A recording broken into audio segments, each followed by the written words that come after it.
Hi കൂട്ടുകാരെ, പുതിയൊരു വീഡിയോയിലേക്ക് എല്ലാവർക്കും സ്വാഗതം.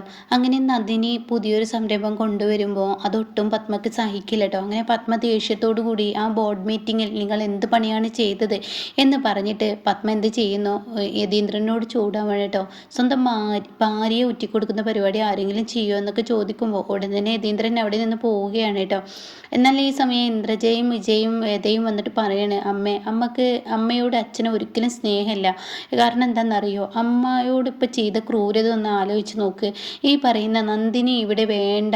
നന്ദിനി ഈ മീറ്റിങ്ങിൽ CEO പോസ്റ്റ് അവൾക്ക് കൊടുത്തെങ്കിലും കൂടിയിട്ട് അവൾ ഈ ഒരു മീറ്റിങ്ങിൽ വേണ്ടെന്ന് കരുതിയിട്ടല്ലേ ഏട്ടൻ ഇവിടെ അമ്മ ഏട്ടൻ ഓഫീസിലോട്ട് പോയപ്പോൾ ഇവിടെ മീറ്റിംഗ് വെച്ചത്. ഇപ്പം എന്താ ഉണ്ടായത് എന്നൊക്കെ വേദ പറയണം. അപ്പം ഇന്ദ്രജി പറയണം, ശരിയാണ്, ഇപ്പം എന്താ ഉണ്ടായതെന്ന് പറയട്ടോ. അപ്പോൾ ഈ സമയം വിജയ് പറയണം, എന്നാലും അവളുടെ പുതിയ സംരംഭം കേട്ടപ്പോൾ ഇത്രയും ബോർഡ് മീറ്റിങ്ങിന് ഇത്രയും വന്ന ആളുകളെല്ലാം കൈയടിച്ചു. അത് ആലോചിക്കുമ്പോൾ ചിന്തിക്കാനേ കഴിയുന്നില്ല. അപ്പോൾ ഉടൻ തന്നെ പത്മ പറയാണ്, അവളുടെ ഈ ഒരു സംരംഭം പറയുന്നത് അത് പൊട്ടത്തരമായിരിക്കും, അത് ഉറപ്പാണ്. അപ്പം അത് കേട്ടുടൻ തന്നെ ഇന്ദ്രജ് പറയാണ്, അമ്മേ അത് പൊട്ടത്തരം ഒരിക്കലും ആവില്ല, അതുകൊണ്ടാണല്ലോ ഈ ഒന്നടക്കം ഇത്രയും ആളുകൾ കൈയടിച്ചത്. അത് നല്ലൊരു ഒരു കാര്യം തന്നെയാണ് അവൾ പറഞ്ഞത്. അപ്പോൾ ഇത് കേട്ട വിജയ് പറയണേ, നമുക്ക് അവളെ വെല്ലുന്ന അത്ര രീതിയിലുള്ളൊരു സംരംഭം നമുക്ക് കൊണ്ടുവരണം. അപ്പോൾ പത്മ ചോദിക്കുകയാണ്, ഇത്രയും കാലമായി നിങ്ങളുടെ തലയിൽ അങ്ങനെ എന്തെങ്കിലും ഒരു ബുദ്ധി വന്നിട്ടുണ്ടോ? വിജയ് ഒരുപാട് കാലമായില്ലേ ഓഫീസിൽ പണിയെടുക്കുന്നത്, എന്നിട്ട് വിജയെ കൊണ്ട് എന്തെങ്കിലും കഴിഞ്ഞു എന്ന് ചോദിക്കുകയാണ് കേട്ടോ. അപ്പോൾ പത്മയോട് പറയാണ് വിജയ്, ഞാനൊരു ഐഡിയ പറയട്ടെ, അവൾ കുക്കർ മൺപാത്രത്തിൽ ചെയ്യാമെന്ന് അവൾ പറഞ്ഞെങ്കിൽ നമുക്കൊരു പണി ചെയ്താലോ? അപ്പോൾ പത്മയും ഇന്ദ്രജയും വേദയും ഇങ്ങനെ വിജയുടെ വാക്ക് നല്ലതായിരിക്കും എന്നുള്ള ആ ഒരു ആകാംക്ഷയോട് കൂടി നോക്കിയിരിക്കുമ്പോൾ വിജയ് പറയണം, നമുക്ക് ഫ്രിഡ്ജ്, ഗ്രൈൻഡർ, അതുപോലെ തന്നെ ഇങ്ങനെ മിക്സി, ഇതൊക്കെ മണ്ണ് കൊണ്ട് ഉണ്ടാക്കിയാലോ? അതങ്ങ് കേൾക്കുന്നതിനോട് കൂടിയിട്ട് പത്മക്ക് അങ്ങ് ദേഷ്യം പിടിക്കാൻ കേട്ടോ. പത്മ പറയണേ, ഇവനെ ഒരു പൊട്ടനെ തന്നെ നീ കല്യാണം കഴിച്ചല്ലോ. അപ്പോഴേക്കും ഞാൻ എന്ത് പൊട്ടത്തരാ പറഞ്ഞത്? മൺ കുക്കർ ചെയ്യുകയാണെങ്കിൽ മൺ ഫ്രിഡ്ജ് ചെയ്താൽ എന്താ, മണ്ണ് കൊണ്ട് ഫ്രിഡ്ജ് അതുപോലെ ബാക്കിയുള്ളതൊക്കെ ചെയ്താൽ എന്താ കുഴപ്പമെന്ന് ചോദിക്കാണ്. അപ്പോൾ ഉടൻ തന്നെ ഇന്ദ്രജയ്ക്ക് ദേഷ്യം പിടിക്കണം. പത്മ തല ഇങ്ങനെ പിടിച്ച് അടിക്കണ്. അപ്പോൾ ഉടൻ തന്നെ ഇന്ദ്രജ പറയണേ, നിങ്ങൾ ഇനി മിണ്ടിക്കഴിഞ്ഞാൽ നിങ്ങളുടെ വാക്ക് ഞാനായിരിക്കും ഇട്ട് തരുന്നത്, അതുകൊണ്ട് മിണ്ടരുത്, നിങ്ങളുടെ ഈ പൊട്ടത്തരം. അത് കേൾക്കുന്ന വിജയ്, ഞാൻ എന്ത് പൊട്ടത്തരാ പറഞ്ഞു? നന്ദിനി ഇപ്പോൾ കുക്കർ മണ്ണ് കൊണ്ട് ചെയ്താൽ അടിപൊളിയായിരിക്കും എന്ന് പറയുമ്പോൾ എല്ലാവരും കൈയടിച്ചോ? അതുപോലൊരു അഭിപ്രായം ഞാനിപ്പോൾ പറഞ്ഞതിൽ എന്താ? അപ്പോഴേക്കും പത്മക്ക് ദേഷ്യം പിടിക്കുകയാണ്. ഈശ്വര, എനിക്ക് ദേഷ്യം പിടിക്കുന്നതെന്ന് പറഞ്ഞാൽ പത്മ അവിടെ നിന്ന് എണീറ്റ് പോവാണ്. അപ്പോൾ ഈ സമയം ഇന്ദ്രജി പിന്നാലെ പോവാണ്. എന്നിട്ട് ഇന്ദ്രജി പറയാണ്, അമ്മേ എന്തായാലും അച്ഛനെ ഈ ചെയ്തത് ശരിയല്ല. ഈ ബോർഡ് മീറ്റിംഗ് ഇവിടെ വെച്ചിട്ടും അച്ഛന് ഇവളെ ഇങ്ങോട്ടേക്ക് സപ്പോർട്ട് ചെയ്തതാണ്. അതായത് ആ ഒരു ഫോൺ കോൾ എല്ലാവർക്കും മുന്നിൽ വെച്ചിട്ട് അവൾ അഭിനന്ദനം കൊടുക്കല്ലേ ചെയ്തത്. അന്ന് അവർക്ക് ഫുഡ് ഉണ്ടാക്കിയതിൽ തന്നെ അവൾ കൊമ്പത്തായിരുന്നു. ഇനിയിപ്പോൾ ഇവളുടെ ഈ സംരംഭം വിജയിക്കുകയാണെങ്കിൽ തീർച്ചയായും ഈ വീട്ടിൽ നമുക്ക് ആർക്കും ഒരു വിലയും ഉണ്ടാവില്ല എന്ന് പറയണേ. അപ്പോൾ അതിനെല്ലാം അച്ഛനാണ് വഴിയൊരുക്കി കൊടുത്തതെന്ന് പറയണേ. അപ്പോൾ കമ്പനിക്കുണ്ടായ നേട്ടത്തെക്കുറിച്ചല്ല കേട്ടോ. അങ്ങനെ പിന്നീട് പത്മ യതീന്ദ്രൻ്റെ അടുത്തോട്ട് ഓടിച്ചെല്ലാണ്. എന്നിട്ട് യതീന്ദ്രനോട് പറയാണ്, ഇപ്പം എന്താ മനുഷ്യൻ നിങ്ങൾ കാട്ടിക്കൂട്ടിയത്? നിങ്ങൾ കാണിക്കുന്ന ഓരോ പ്രവൃത്തിയും ഞാനിവിടെ ഇങ്ങനെ മിണ്ടാതെ നിൽക്കുന്നത് എന്തുകൊണ്ടാണെന്നറിയോ? ഒരു കാര്യം നിങ്ങൾ ചിന്തിക്കണം. നിങ്ങൾ ഇങ്ങനെ ഓരോ പ്രവൃത്തിയും കാണിക്കുമ്പോൾ എനിക്കിട്ടിട്ടാണ് നിങ്ങൾ കൊത്തുന്നത്, ഇന്നലെ കയറി വന്ന നന്ദിനിക്കിട്ടിട്ടല്ല. അപ്പോൾ ഇത് കേട്ടോടെ തന്നെ യതീന്ദ്രൻ പറയണേ, നീ ഒരു കാര്യം ചിന്തിക്കണം. നിൻ്റെ മകൻ ഒരു കുടിയനാണ്. നിൻ്റെ മകൻ്റെ അടുത്ത് ഒരു പെണ്ണും നിൽക്കില്ല. ഒരു കുടിയനായ ഒരു ഭർത്താവിനെ സ്വീകരിക്കാൻ ആരും തയ്യാറാവില്ല. അവൻ ഇപ്പോഴും കുടിച്ചും കൊണ്ടിരിക്കുകയാണ്. എന്നാൽ അവൻ്റെ ആ പഴയ കുടിയിൽ നിന്ന് എത്രയോ ഭേദമായിരിക്കുന്നു അവൻ്റെ കുടി. ഏകദേശം നന്ദിനി നിർത്തിയിരിക്കുകയാണ്. ഈ പറയുന്ന നന്ദിനി അവളുടെ ഭാര്യ ആവണം എന്നുള്ള ആ ഒരു ഇതോട് കൂടിയിട്ടല്ല ഇത്രയും കാലം ഇവിടെ നിന്നത്. ഒരു അടിമ, ഒരു വേലക്കാരി എന്ന റോളിലാണ്.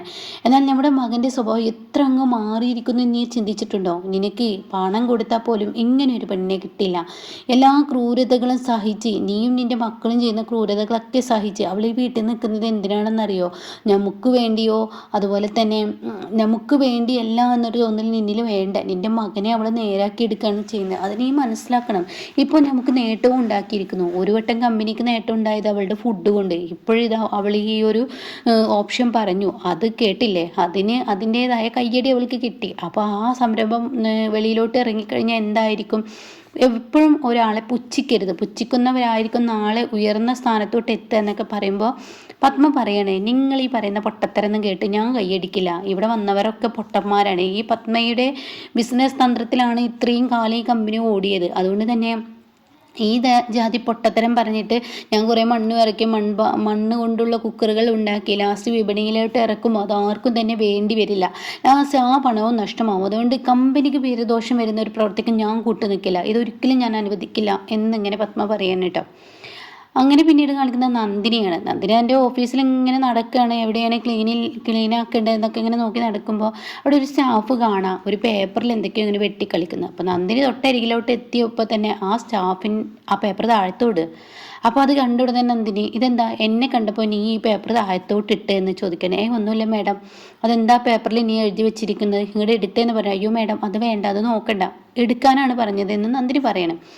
അങ്ങനെ പെൺകുട്ടി ആ പേപ്പർ എടുത്ത് കാണിച്ചു കൊടുക്കുകയാണ്. അപ്പോൾ അതിൽ കാണാം അവളുടെ പേര് എഴുതി വെച്ചിരിക്കുന്നത്, പിന്നെ വേറൊരു പേര്, എന്നിട്ട് എന്താ വെട്ടിക്കളിക്കുന്നത്. ഇതെന്താ സംഭവം, നിൻ്റെ പേര് എഴുതി ഞാൻ എന്തോ ബിസിനസ്സിൻ്റെ എന്തെങ്കിലും കാര്യങ്ങൾ നീ എന്നെ മറക്കാൻ വേണ്ടി ചെയ്യുക. അയ്യോ മാഡം, ഒരിക്കലും സൂര്യ സാറിനെ ഞങ്ങൾ പറ്റിക്കുന്ന ഒരു സ്വഭാവമല്ല, ഇത് എൻ്റെ പേരാണ്. അതെ, ഇത് ആരുടെ പേര്, ഇതെൻ്റെ ഒരു ബോയ്ഫ്രണ്ടിൻ്റെ പേരോ, അതെന്താ ബോയ്ഫ്രണ്ട് മാഡം, ബോയ്ഫ്രണ്ട് എന്ന് പറച്ചിലേ ഉള്ളൂ, അവനെ എനിക്കിഷ്ടമാണ്, എൻ്റെ ലവ്വർ. അപ്പോൾ ലവ്വറെങ്കിൽ ലവ്വർ എന്ന് പറയണമെന്ന് നന്ദിനി പറയണം.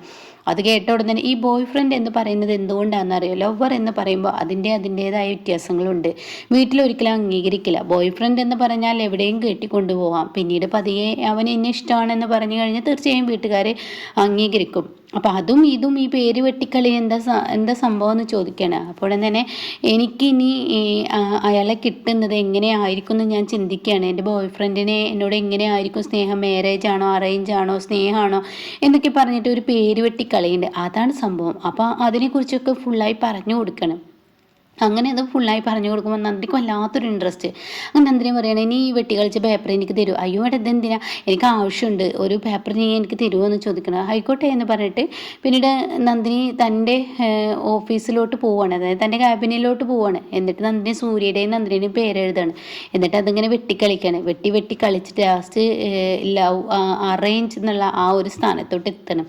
അപ്പോൾ അറേഞ്ച് വിവാഹം തന്നെയാണ് നന്ദിനിക്ക് സംഭവിച്ചിരിക്കുന്നത് എന്നുള്ള സത്യത്തിൽ കാണിക്കണം. അപ്പോൾ നന്ദിനി ഇങ്ങനെ സ്വപ്നം കാണുകയാണ് സൂര്യ തൻ്റെ അടുത്തോട്ട് വന്നിട്ട് ഈ പേപ്പർ നോക്കുന്നത്. അങ്ങനെ സൂര്യ നന്ദിനിയെ കെട്ടിപ്പിടിക്കുന്നു. പിന്നീട് അവർ തമ്മിലുള്ള ഒരു ഡാൻസും നന്ദിനി അങ്ങനെയുള്ള ഒരു സ്വപ്നത്തിലോട്ട് പോവുകയാണ് കേട്ടോ. അങ്ങനെ നന്ദിനിയും സൂര്യയും കൂടി ഒടുക്കമത്തെ സ്നേഹമാണ്, ആർക്കും പിരിക്കാൻ പറ്റാത്ത അത്രയും വലിയൊരു പ്രണയത്തിലോട്ട് പോയിക്കൊണ്ടിരിക്കുകയാണ്.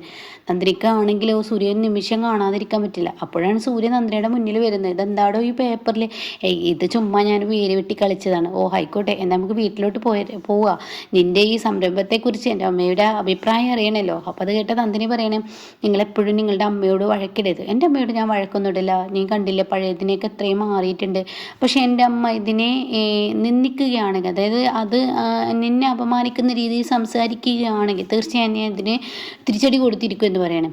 അങ്ങനെ വീട്ടിൽ വരികയാണ്. വീട്ടിൽ വന്ന ഉടൻ തന്നെ പത്മ അവിടെ പിറകിൽ നിൽക്കുന്നുണ്ടോ, അത് സൂര്യൻ നന്ദിനിയും കണ്ടിട്ടില്ല. അപ്പോൾ യതീന്ദ്രനെ കണ്ടോടെ തന്നെ യതീന്ദ്രനോട് ചോദിക്കുകയാണ്, അല്ല അച്ഛ എങ്ങനെയുണ്ട് നന്ദിനിയുടെ പുതിയ സംരംഭം, അച്ഛന് കൈയടിച്ചില്ലേ, അച്ഛന് ഇഷ്ടപ്പെട്ടോ ചോദിക്കുകയാണ്.